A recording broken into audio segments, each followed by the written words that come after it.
Kaawaan mo ako, O Diyos, ayon sa iyong kabutihan,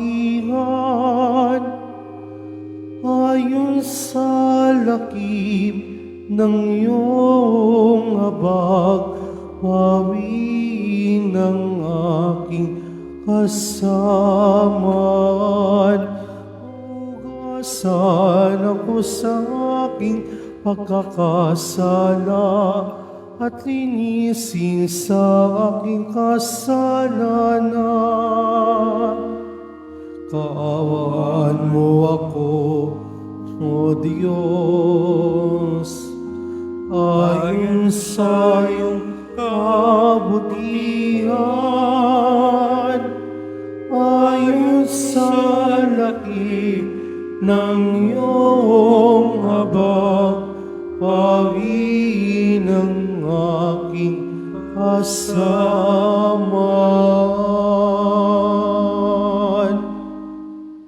Sa ngalan ng Ama at ng Anak at ng Espiritu Santo, Amen. ang pagkapala ng ating Panginoong Kristo, ang pag-ibig ng Diyos Ama at ang pagkakaisa ng Espiritu Santo na way sumainyong lahat. At sumayo rin. Mga kapatid, nasa Huwebes tayo ng ikatlo na linggo ng Kwaresma, 40 na araw paghanda para sa Pasko ng pagkabuhay muli ng ating pong Isus Nazareno. Kasama ko po ngayon si Father Joy Valdez ng San Isidro Labrador Parish ng Diocese ng Antipolo. Isama natin sa misa natin ngayon ang mga intensyon para sa araw ngayon.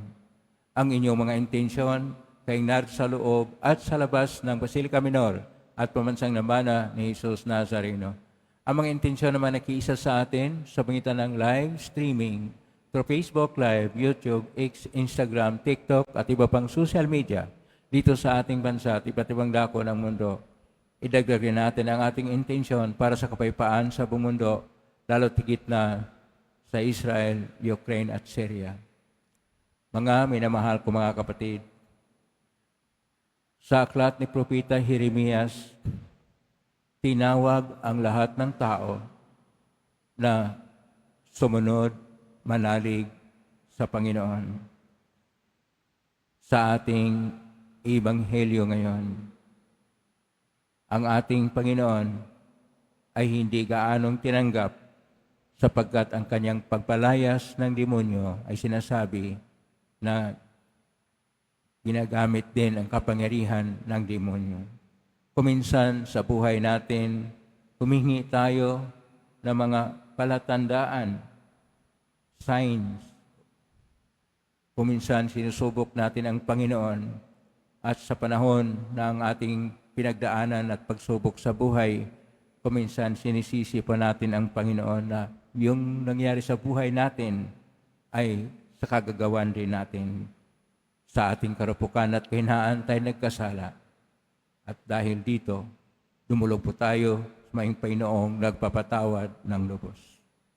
Sinugong tagapagpagaling sa mga nagsisisi, Panginoon, kaawaan mo kami.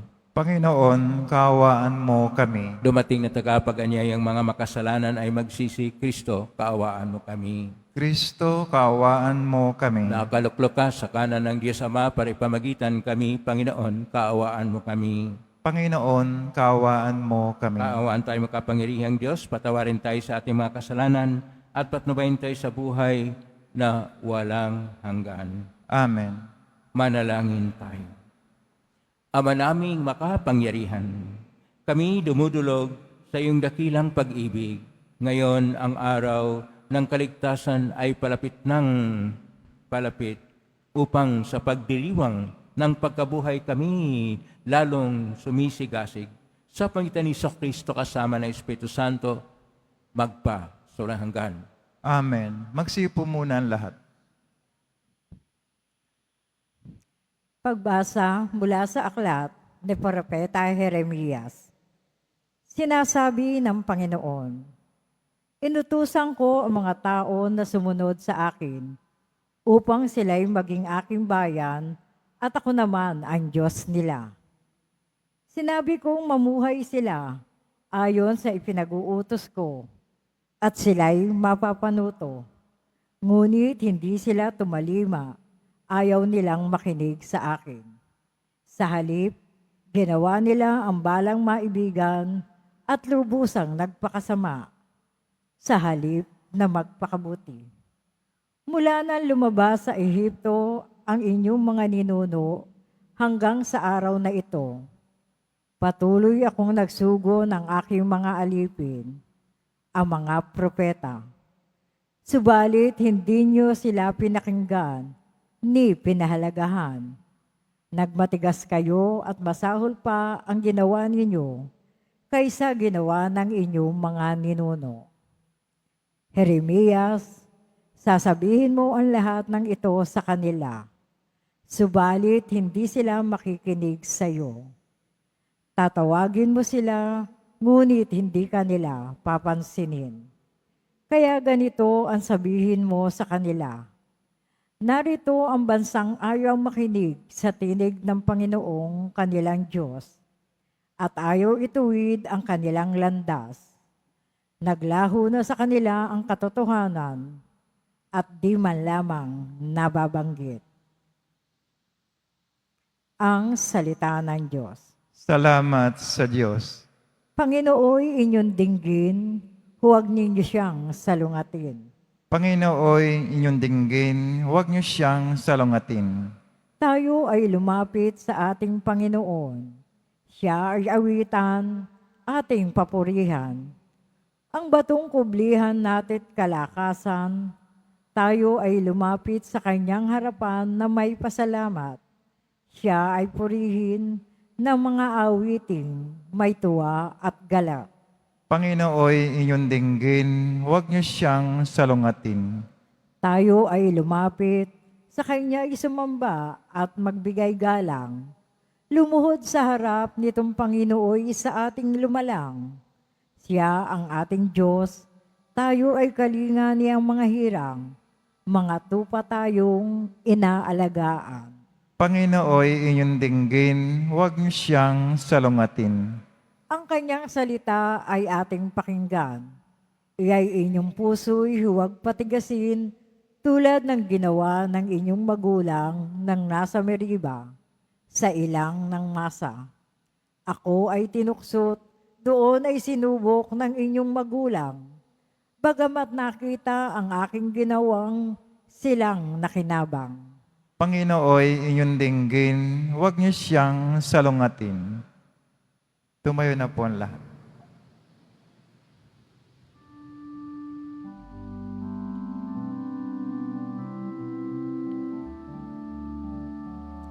Nagpupuri kami sa'yo, Panginoong Jesucristo. Nagpupuri kami sa'yo, Panginoong Jesucristo. Magsisi tayong mataos, halin ng magbalik loob sa mapagpatawad na Diyos. Sa Kanya tayo'y dumundog at manumbalik na lubos. Nagpupuri kami sa'yo, Panginoong Jesucristo. Sumainyo ang Panginoon. At sumayo rin. Ang mabuting balita ng Panginoon ayon kay San Lucas. Papuri sa iyo, Panginoon. Noong panahong iyon, pinalayas ni Jesus ang isang demonyong sanhi ng pagkapipi ng isang lalaki. At ito'y nakapagsalita na mula noon. Nang gilalas ang mga tao. Ngunit may ilan sa kanila ang nagsabi, si Beelzebul na prinsipe ng mga demonyo ang nagbigay sa kanya ng kapangyarihang magpalayas ng mga demonyo. May iba namang nais siyang subukin, kaya't nagsabi, magpakita ka ng kababalaghang magpapakilala na ang Diyos ang sumasayo. Ngunit batid ni Jesus ang kanilang iniisip. Kaya't sinabi sa kanila, babagsak ang bawat kahariang nahati sa magkakalabang pangkat at mawawasak ang mga bahay roon. Kung maghimagsik si Satanas laban sa kanyang sarili, paano mananatili ang kanyang kaharian? Sinasabi ninyong nagpapalayas ako ng mga demonyo sapagkat binigyan ako ni Beelzebul ng kapangyarihang ito. Kung ako'y nagpapalayas ng mga demonyo sa pamagitan ni Beelzebul, sino naman ang nagbigay ng kapangyarihan sa inyong mga tagasunod na makagawa ng gayon? Sila na rin ang nagpapatunay na maling-mali kayo. Ngayon, kung ako'y nagpapalayas ng mga demonyo sa pamagitan ng kapangyarihan ng Diyos, nangangahulugang dumating na sa inyo ang paghahari ng Diyos. Kapag ang isang taong malakas at nasasandatahan ay nagbabantay sa kanyang bahay, malayo sa panganib ang kanyang ari-arian.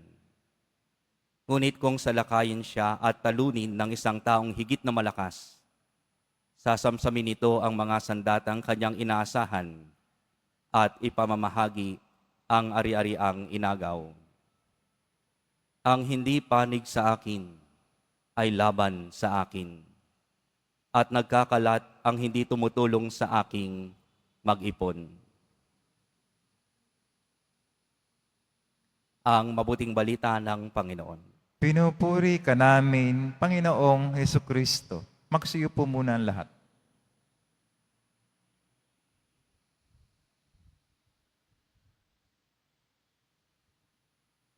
Isang mapagpalang araw po sa inyong lahat. Ngayon nasa Huwebes tayo ng ikatlo na linggo ng Kwaresma.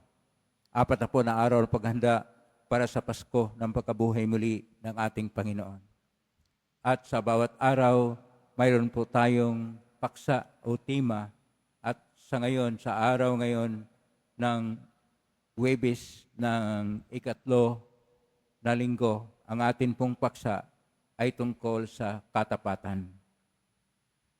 Katapatan sa salita ng ating Panginoon. Dahil ang ating Panginoon ay isang Hebrew, Hudiyo, Nemamot. Ang Nemamot, ang root word po dyan ay ang salitang Amen.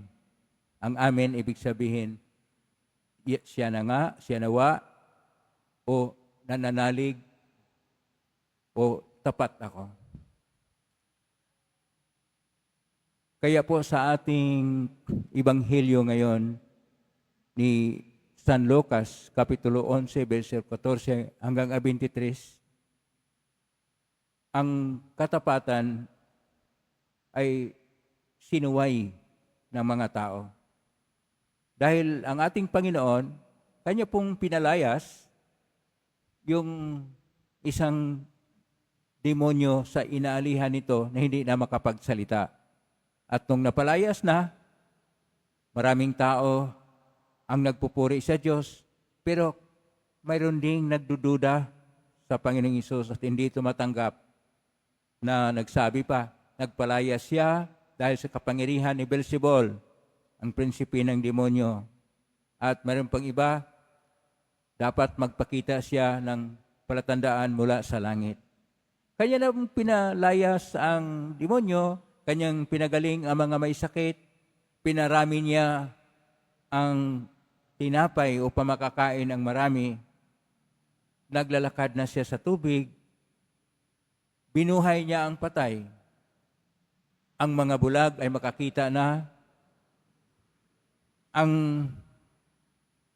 lahat-lahat ng mga himala ay ginawa na ng Panginoon.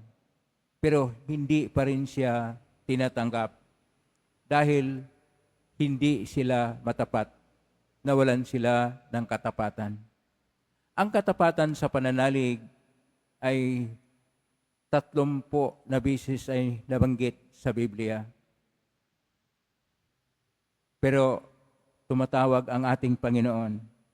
At sa ating Ebanghelyo nga ni San Lucas, Kapitulo 11, verso 14 hanggang 23, binigyan sila ng 3 dahilan na dapat silang magbago, dapat silang mananalig, at dapat silang maging matapat sa Panginoong Diyos sapagkat mali ang kanilang paniwala. Una, sinabi ng ating Panginoon, paano ang demonyo palayasin sa kapangyarihan ng demonyo. At kung ganun nga ang mangyari, sana wala ng demonyo. Dahil mag-away-away, maglaban-laban yung demonyo, ay bakit mayroon pa? Pangalawa, sabi ng ating Panginoon, ano naman ang paraan at ano ang batayan at kaninong kapangyarihan ang mga tagasunod nila na nagpalayas ng demonyo. Kaya sabi ng ating Panginoon, pangatlo, maling-mali sila. Ang dahilan, hindi sila matapat at hindi sila nananalig. Kaya sinabi pa ng ating Panginoon na tatlong kahulugan ang andito. Na kung kanyang ginagawa ay sa kapangyarihan ng Diyos, ang ibig sabihin dito, nagahari na ang Diyos. At dapat tanggapin nila ang Panginoong Hesus Nazareno, manalig na sa Kanya, makinig sa Kanyang balita, mabuting balita, at mamuhay na matuwid. Pero matigas ang kanilang ulo. Ayon pa sa ating unang pagbasa sa Aklat ng Propeta Jeremias, Kapitulo 7, verso 23 hanggang 28, na kung saan gusto ng Panginoong Diyos sa pamamagitan ng mga propeta na pakinggan ang mga propeta, ngunit matigas ang ulo ng mga tao. So ganun din ang nangyari sa panahon ng ating Panginoong Hesus. At pangalawa, sabi ng ating Panginoon, kung mayroong isang tao na kanya pong pinuksa ang isang makapahing demonyo na nagbantay doon sa bahay, ay masamsam niya ang lahat. Kaya siya yung pinakamalakas na kapangyarihan. Ibig sabihin, hindi sa kapangyarihan ng demonyo ang kanyang ginagamit. Pangatlo, sinasabi ng ating Panginoon, ang hindi panig sa Kanya, ang ibig sabihin, ang hindi manalig sa Kanya, ay laban sa Kanya. At kung laban sa Kanya, dahil siya ay Mesiyas, siya ang nagkatawang tao, na totoo na Diyos at totoo na tao, sila ay mabuwag-buwag at hindi mabuo na hinirang na bayan ng Diyos.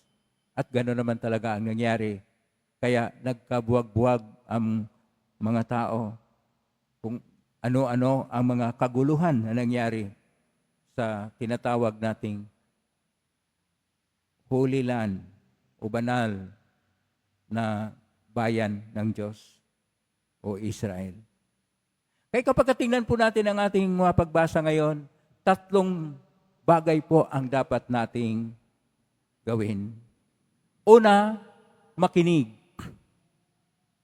At ito yung ating tema din sa unang pagbasa sa Aklat ng Propeta Jeremias, Kapitulo 7, verso 23 at sumusunod.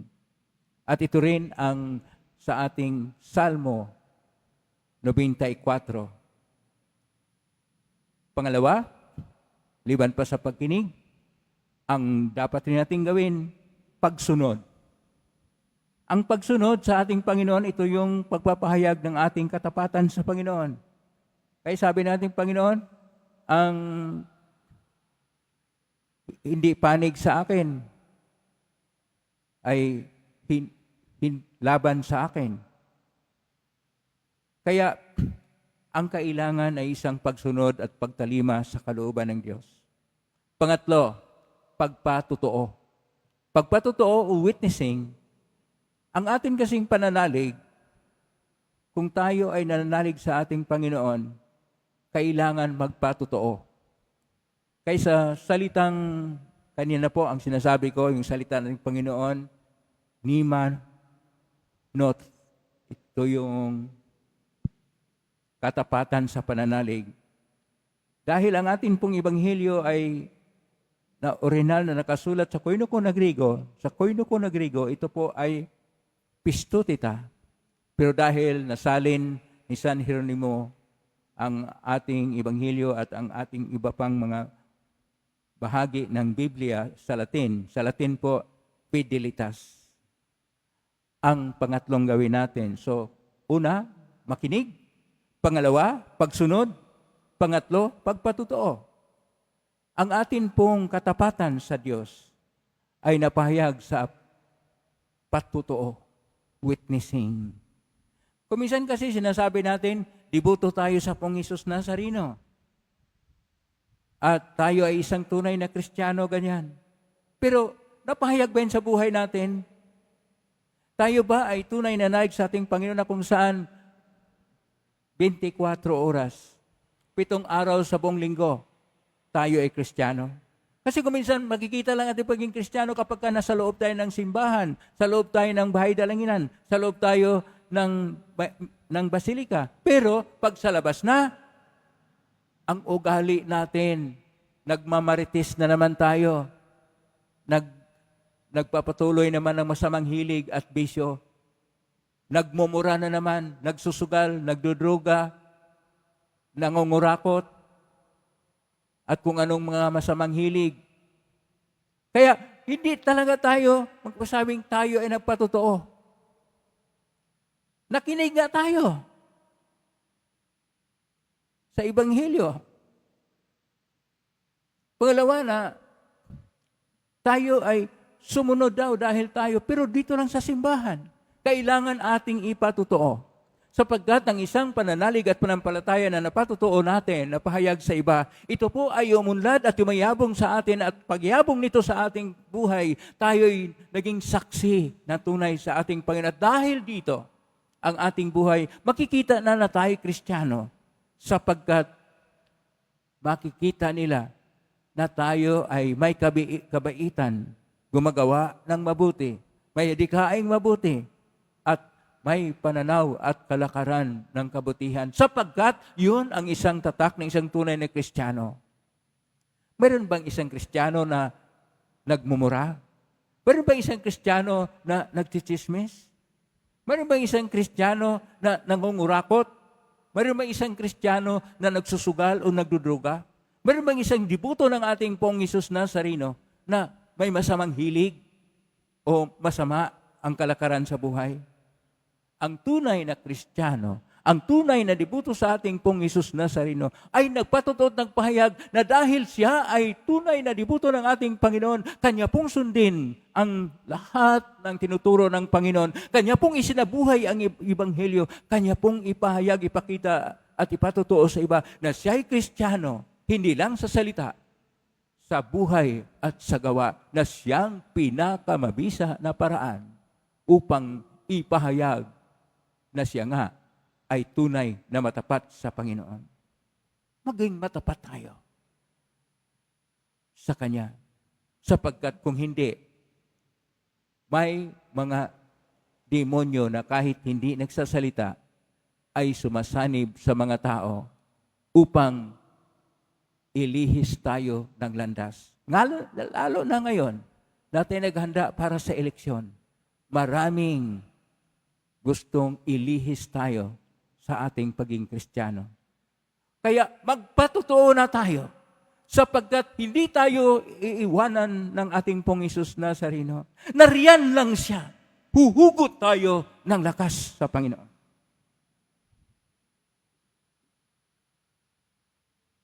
Tumayo na po ang lahat.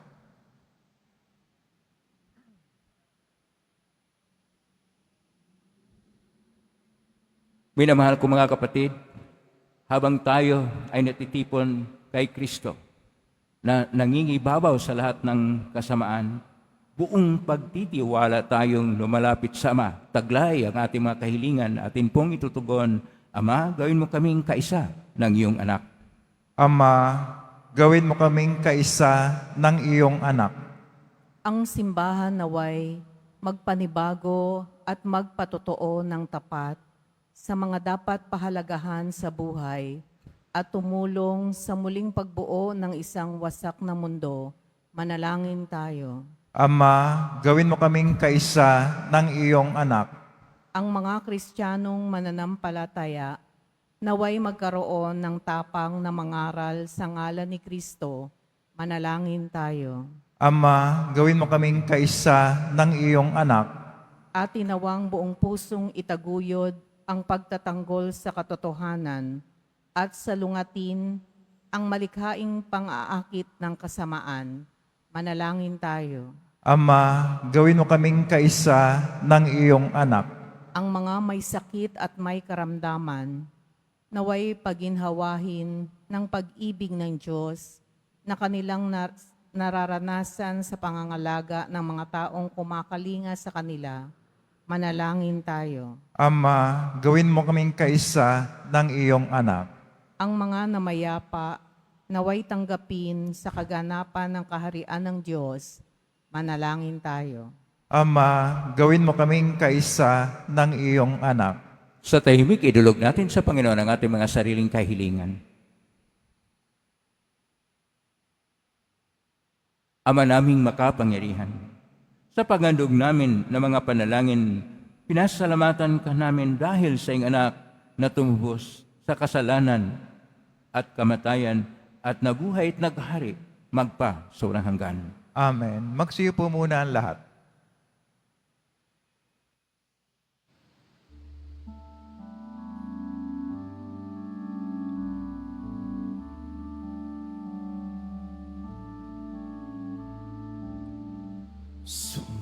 Sumasamo kami sa'yo, marapatin yaring alay.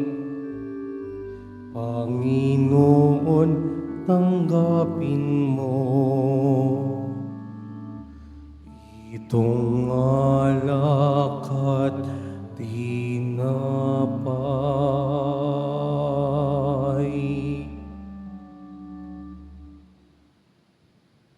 Tumayo na po ang lahat. Manalangin kayo kapatid upang paghain natin ay kalugdan ng Diyos amang makapangyarihan. Tanggapin nawa ng Panginoon itong paghahain sa iyong mga kamay, sa kapuri niya at karangalan, sa ating kapakinabangan at sa buong sambayang banal.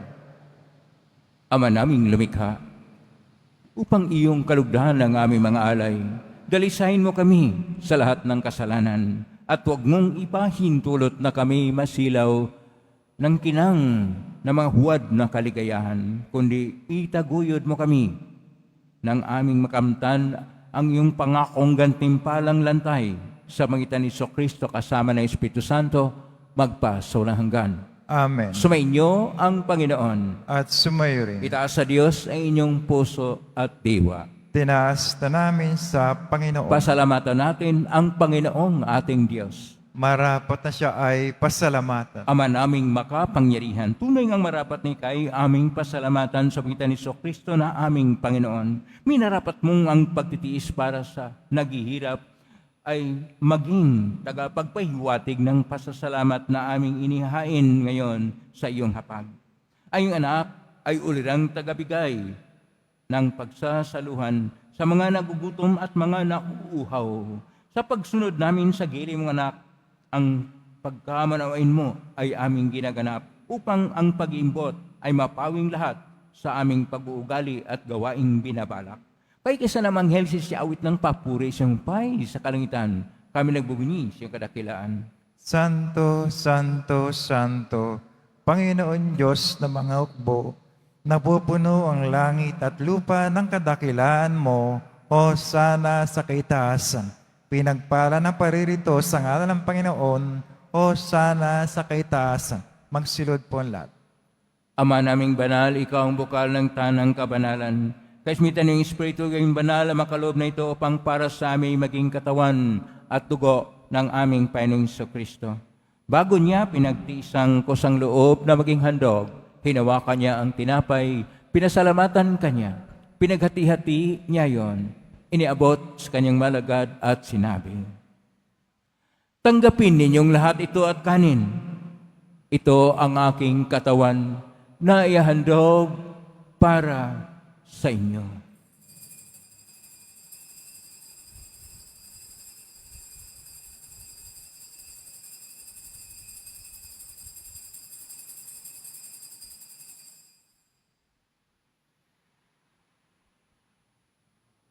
Gayon din naman ang matapos ang hapunan, hinawakan niya ang kalis. Muli kanyang pinasalamatan. Inabot niya ang kalis sa kanyang malagad at sinabi, "Tanggapin ninyong lahat ito at inumin. Ito ang kalis ng aking dugo ng bago at walang hanggang tipan. Ang aking dugo na ibubuhos para sa inyo at para sa lahat, sa ikapagpapatawad ng mga kasalanan. Gawin niyo ito sa pag-alala sa akin."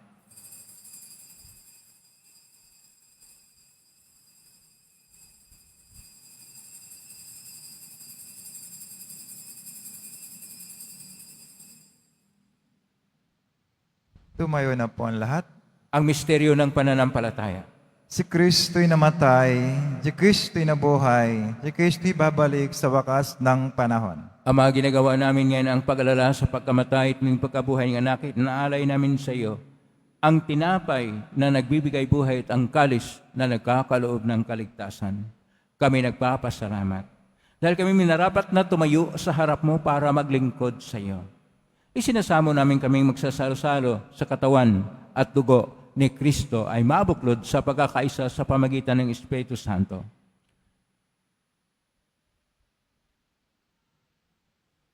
Ama, lingapin mo ang iyong simbahang laganap sa buong daigdig.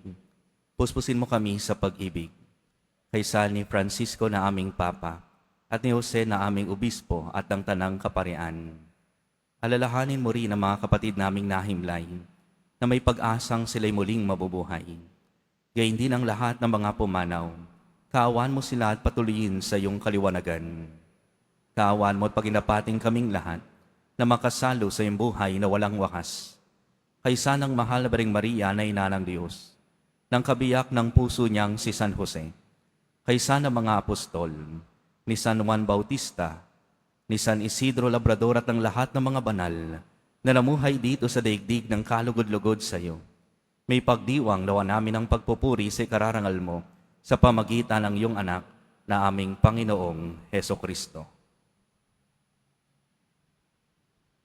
Sa pamamagitan ni Kristo, kasama niya at sa Kanya, ang lahat ng parangal at papuri ay sa iyo, Diyos amang makapangyarihan, kasama ng Espiritu Santo, magpasawalang hanggan.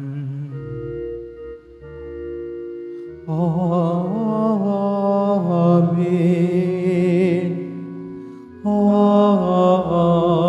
Amen. Sa tagubilin na magaling na utos sa turo ni Jesus sa Panginoon natin at Diyos, ipahayag natin ang lakas loob. Ama namin, sumasalangit ka, sambahin ang ngalan mo. Mapasa amin ang kaharian mo, sundin ang loob mo dito sa lupa para nang sa langit. Bigyan mo kami ng aming kakanin sa araw-araw at patawarin mo kami sa aming mga sala para nang pupatawad namin sa nagkakasala sa amin at huwag mo kaming ipahintulot sa tukso at iadya mo kami sa lahat ng masama. Hiniling namin kami iadya sa lahat ng masama. Pagkalooban ng kapayapaan araw-araw, iligtas sa kasalanan at sa lahat ng kapahamakan samantalang aming pinanabikan ang dakilang araw ng pagpapahayag ng tagapagligtas naming si Jesucristo. Sapagkat iyo ang kaharian at ang kapangyarihan, ang kapurihan magpakailanman. Amen. Panginoong Jesucristo, sinabi mo sa mga apostol, kapayapaan ang iniiwan ko sa inyo, ang aking kapayapaan binibigay ko sa inyo. Tunghen mo ang panampalataya at huwag ang aming pagkakasala.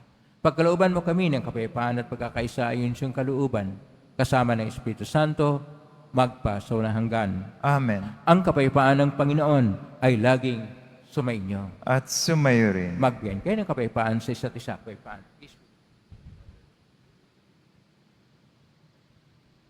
Kordero ng Diyos na nag-aalis ng mga kasalanan ng sanlibutan, maawa ka sa amin.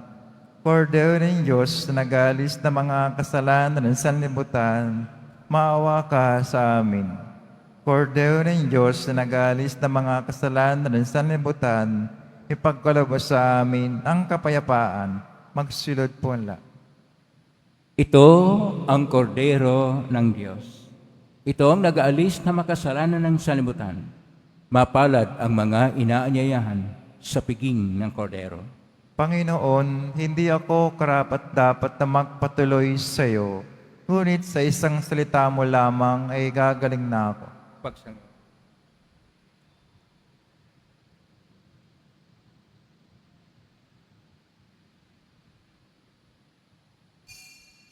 Para sa lahat ng tatanggap ng banal na komunyon, sasagot po tayo ng amen. Pagkasabi ng pari o lay minister ng katawan ng Kristo at isubog at si bibig bago umalis sa panampari o lay minister. Sumunod po tayo.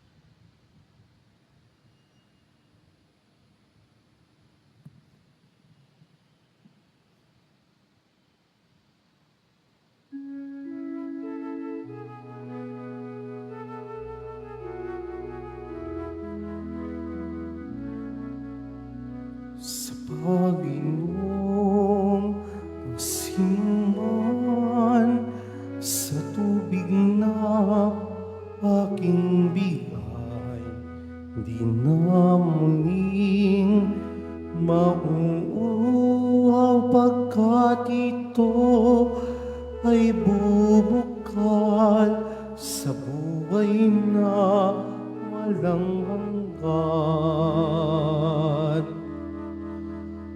Panginoon, ang ilaw ko at kaligtasan, sino pa ba ang aking katatakutan? Ang Panginoon ng ng aking buhay, sino pa ba ang aking kasisindakan?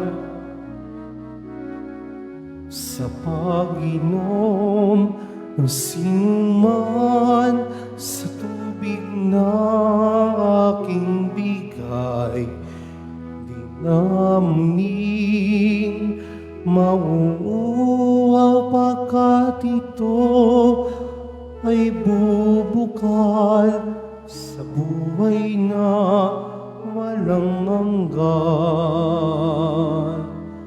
Ang Panginoon ay isang bagay lang ang aking hinihiling. Isa lamang ang talaga ang aking hangarin, ang tumira sa templo niya habang buhay, upang kagandahan niya aking pagmamasdan, at do'y humiling sa Kanya ng patnubay. Sa pag-inom ng sinuman sa tubig na aking bigay, di na muling mauuhaw pagkat ito ay bubukal sa buhay na walang hanggan. Mga paalala sa mga nagsisimba, pagkatapos ng misa, wiwisikan po ang lahat ng banal na tubig. Pinakikiusapan ng lahat na manatili lamang muna sa inyong mga lugar. Tanging sa Quezon Boulevard o sa plaza sa naman lamang ang labasan ng lahat. Sumunod po tayo. Maraming salamat po sa inyong pagdalaw at pagsisimba sa Basilica Menor at Pambansang Dambana ni Jesus Nazareno. Tumayo na po ang lahat. Manalangin tayo. Ama naming mapagmahal, kaming pinapagsalo mo sa banal na pakikinabang ay yung tulungang maisaloob at may sa katuparan ang iyong pagliligtas na aming ipinagdiriwang. Sa pangitan ni Kristo kasama ng Espiritu Santo, magpa sa walang hanggan. Amen. Maraming salamat po kay Padre Joey Valdez sa kanyang mga parishioners na narito, sa lahat pong narito, sa lahat pong nakipag-ugnay sa atin sa pamagitan ng iba't ibang social media platform at posting sa iba't ibang paraan. Sa lahat po na nagbigay ng tulong at donasyon sa Quiapo Church upang makatulong ang Quiapo Church sa kapwa natin mahirap at nangailangan. At sa lahat ng mga dibuto sa Poong Isus na nawa, ang kanilang panalangin ay dinggin ng Poong Isus na sa inyo. Salamat po sa lahat ng mga naglilingkod, naway laging pagpalain ng ating Panginoong Diyos. Ngayon na po sa pagbabasbas. Mangyari po lamang itaas bagya, may bagay ng pasbasan. Sumainyo ang Panginoon. At sumayo rin. Dalawa po kami ni Padre Joey magbabasbas. Mahal na Poong Hesus Nazareno, inihag mo sa cross ang walang malayo na pag-ibig ng Diyos ang katauhan. Pakinggan mo kalingan yung lalo na para sa mga nangangailangan ng tulong at awa. Makamtan nawa namin ang iyong kasagutan na may utang na loob na tinatanaw. Paspasan di po ninyo itong mga imahin at dasalan upang lalo kaming manalangin at magtiwala. Sa pangitan ng benisyon nito, naway lalo kaming maging mapaglingkod, masunurin at tapat sa iyo na aming walahating Panginoon magpa sa walang hanggan. Amen. Pagpalain kayo makapangyarihang Diyos, Ama at Anak at Espiritu Santo, Amen. kumayking taglay ng paan at pag-ibig ng Poong Hesus Nazareno. Salamat sa Diyos.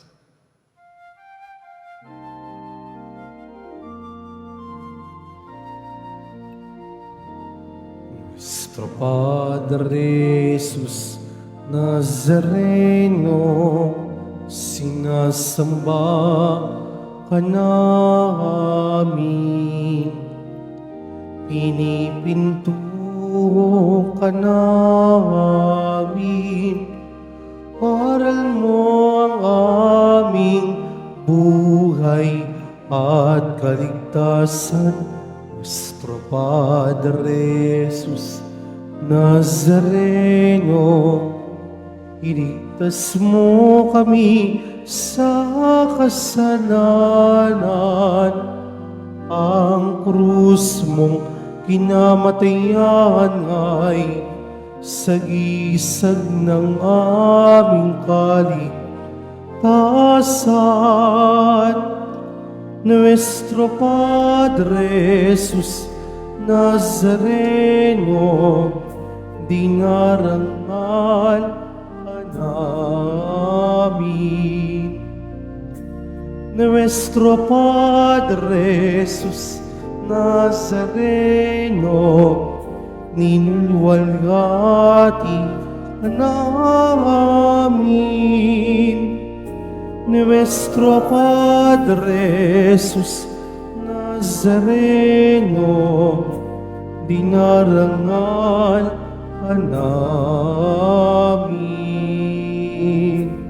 Nuestro Padre Jesus Nazareno, ninulwalhati ka namin.